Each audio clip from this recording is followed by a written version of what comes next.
The rain fell as if the sky cried for those who can no longer do so, and he, with all his wealth, had never felt so empty. Madrid, a city of lights, shadows, and silences. That night, raindrops hit the windows of the black car like they were trying to wake him from a life he no longer felt.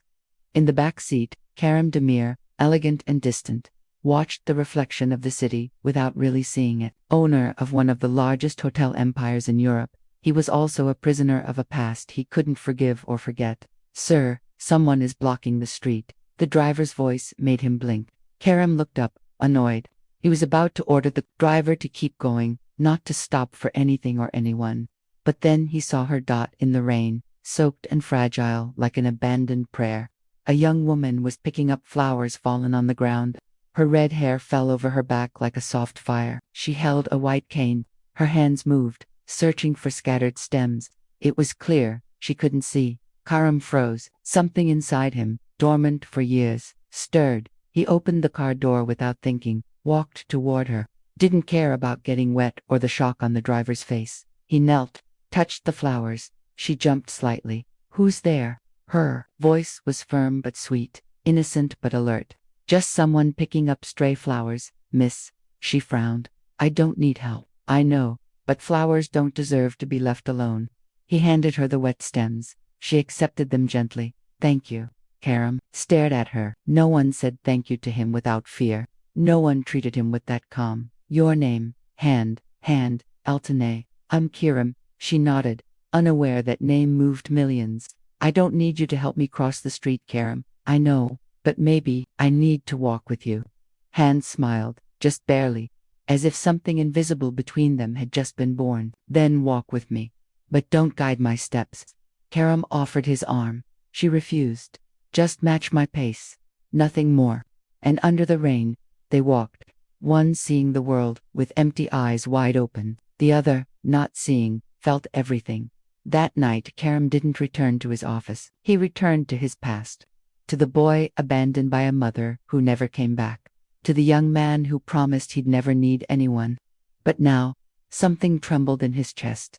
The next morning, he searched for her name. Hande Altanay, florist, 28 years old, owner of a shop called The Language of Flowers. Blind since 19, no close family, independent, alone. Kerem closed the laptop. He didn't know what this emptiness he felt when he wasn't near her was.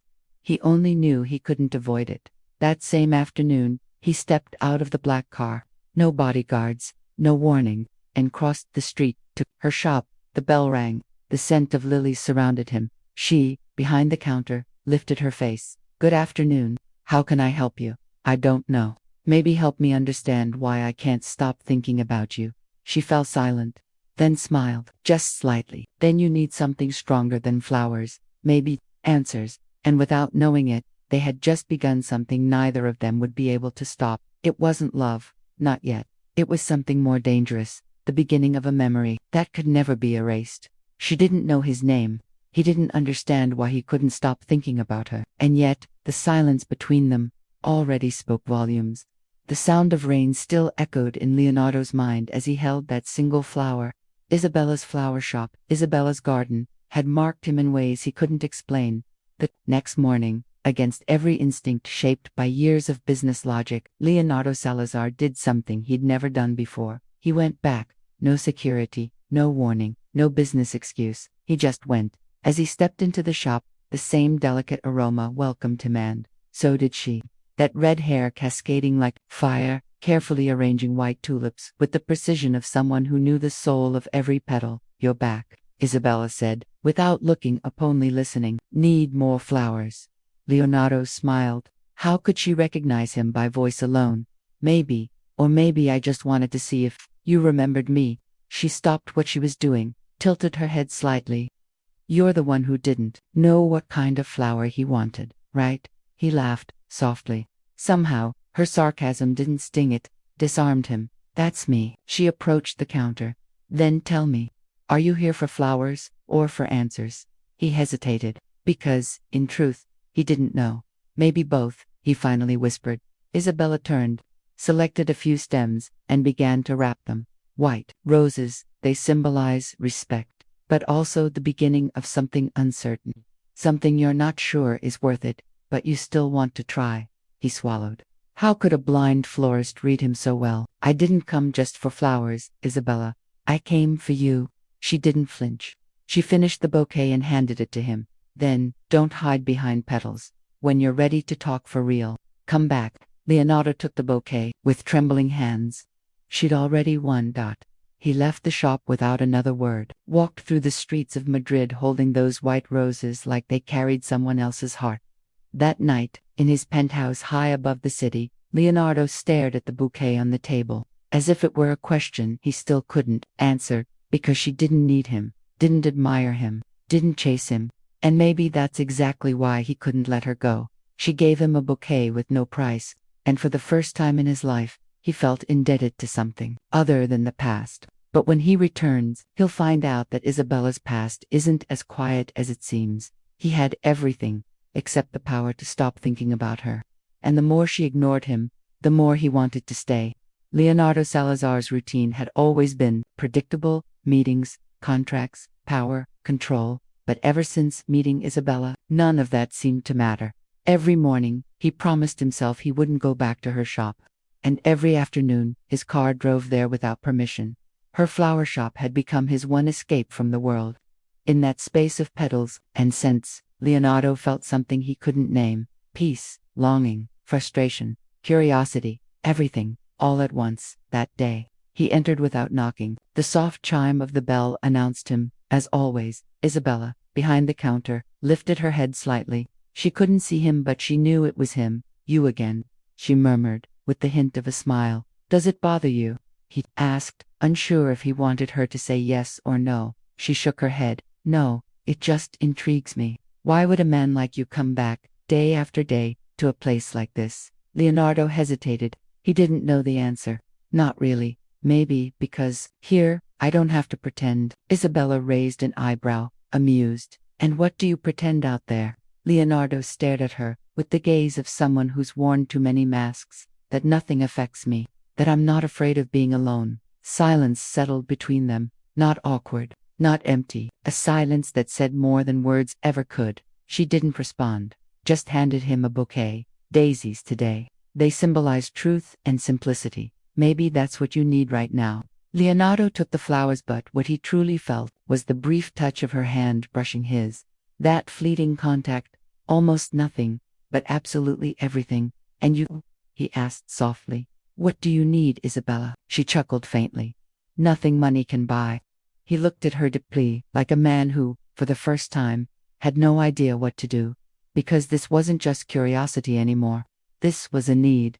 And the worst part, she didn't even know it. Or maybe she did, and simply didn't care. Leonardo could buy an empire, but he didn't know if he could win the heart of a woman who didn't see him as a god. And that, for the first time, made him feel vulnerable. He could control markets, businesses, fates, but he couldn't control what she made him feel, and that terrified him more than losing millions.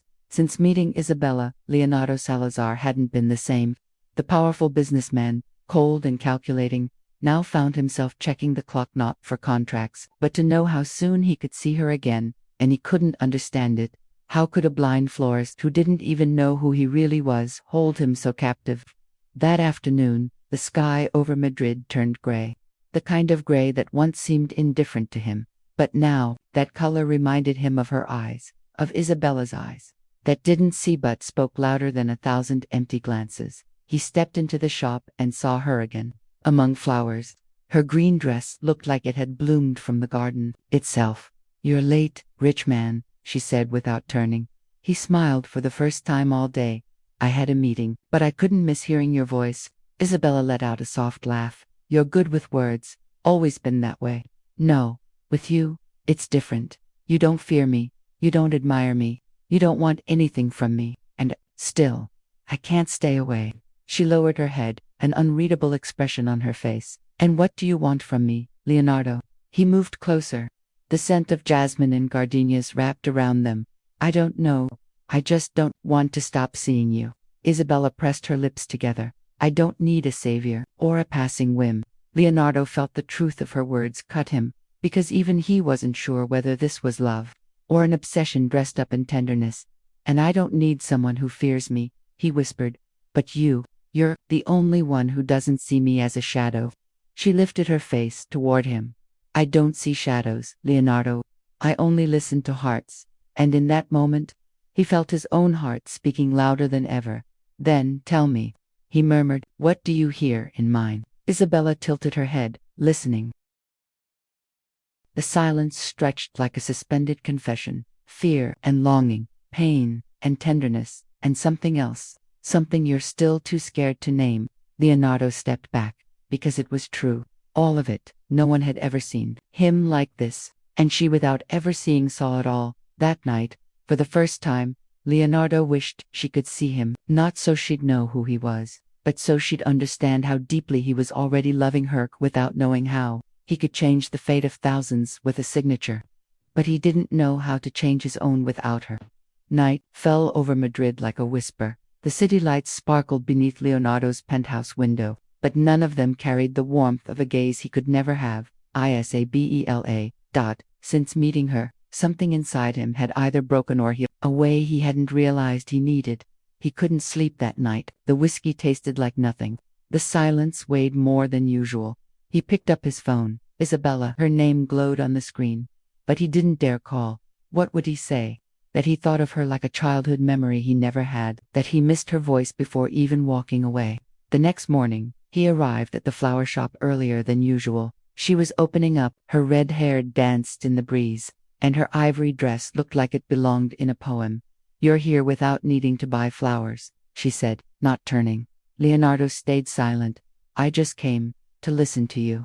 Isabella smiled faintly. Did you know flowers have memory? She asked.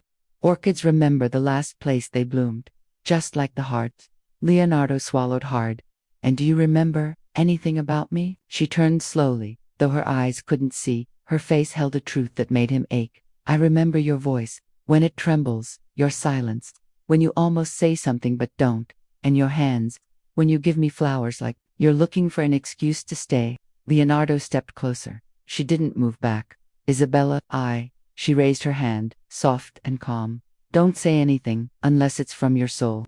So he did something he hadn't done in years. He knelt on the middle of petals and stems, with his head down and his heart bare like a boy who finally admits he needs love. I don't know how to love, Isabella. No one ever taught me. She knelt too, right in front of him, and with a tenderness that shattered him, she placed her hand over his chest. Then, start here.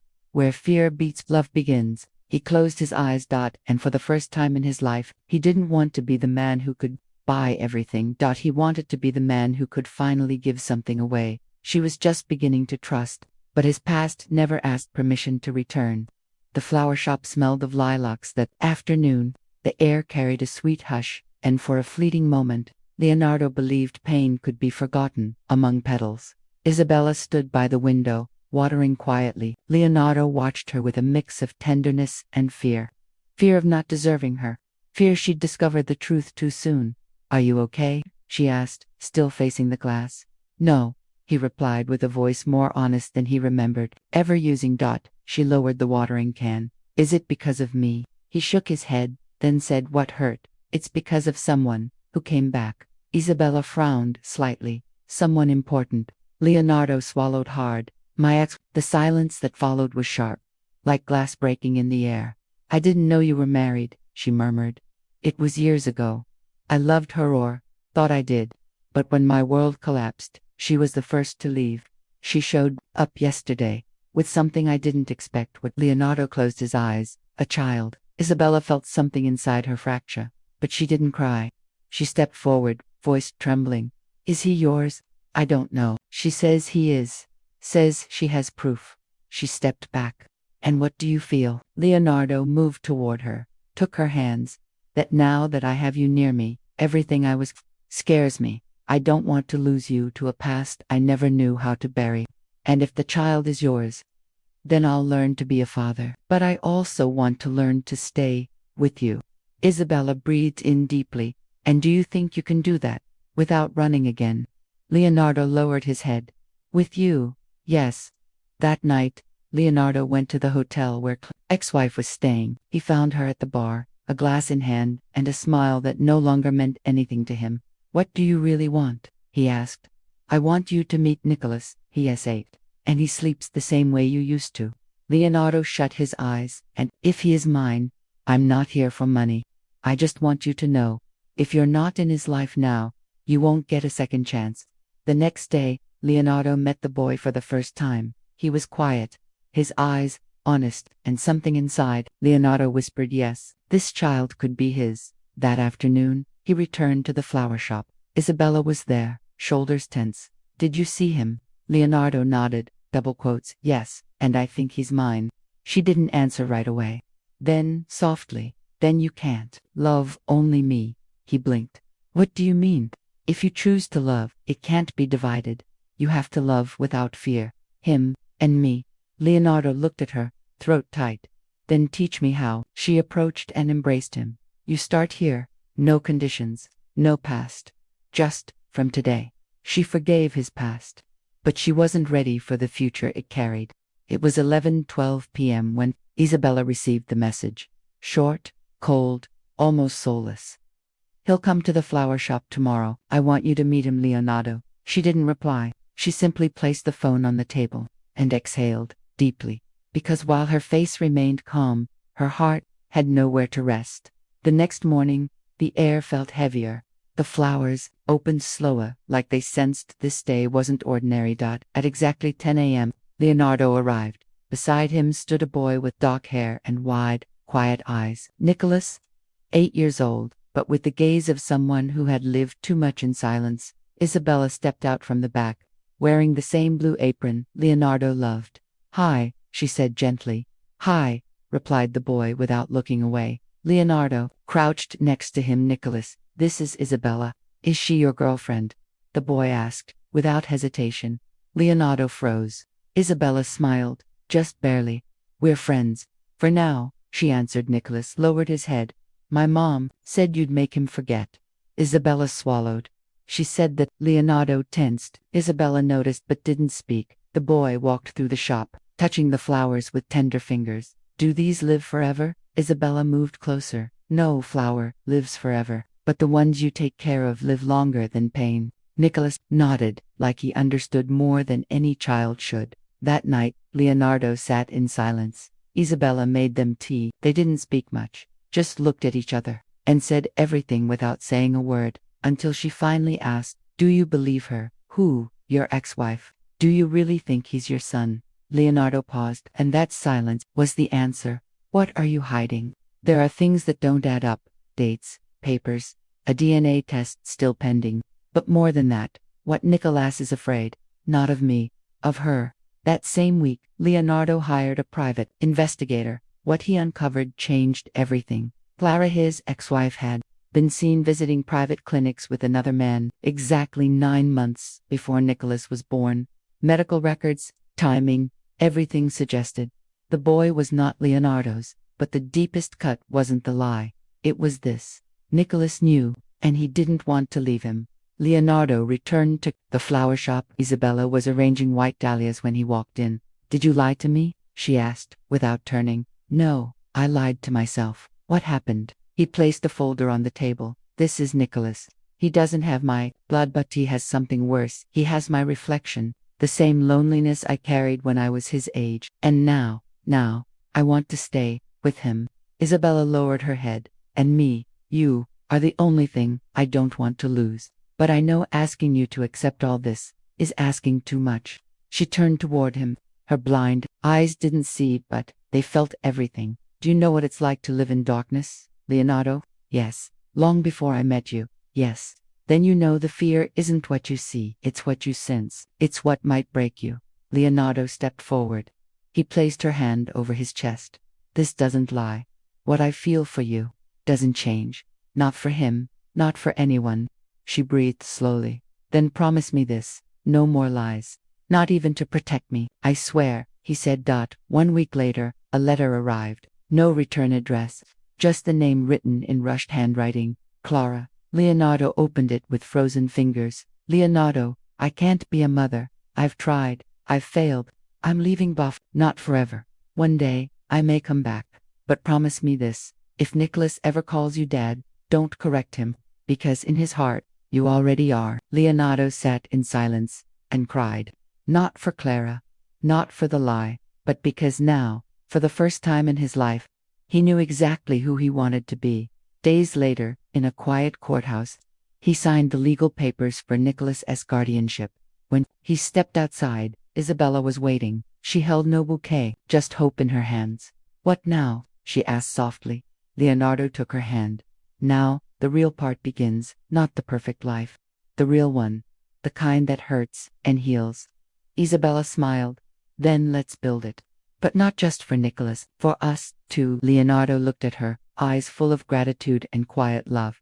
You know what you are to me. What? The home I never knew I was looking for. She laughed through her tears. And you are the silence my soul needed. That night, it rained. But it wasn't a sad rain.